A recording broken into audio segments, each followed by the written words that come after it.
We worry about our rivers running dry, but most of the world's accessible freshwater isn't in them. It's in a hidden ocean, flowing silently beneath our feet through vast rock layers called aquifers. Think of an aquifer as a giant natural sponge.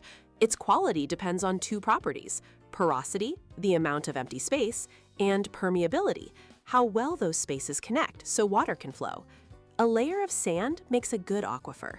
But clay, while full of tiny holes, has terrible permeability.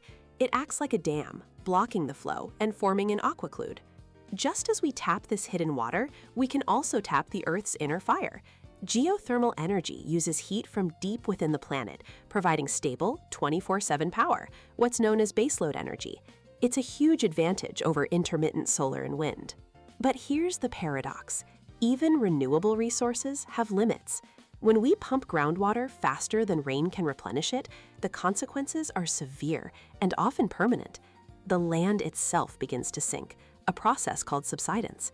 Imagine a city slowly collapsing as its underground foundation is drained.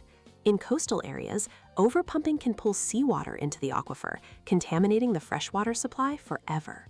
Solving this isn't just about better pumps or new power plants, it's about respecting the Earth's natural budget. We must balance our withdrawals with the planet's rate of replenishment. This means shifting from a linear extract and discard economy to a circular one, where we reuse wastewater and use satellite data to track our underground water reserves. It's about building a civilization that captures and sustains, rather than one that simply consumes.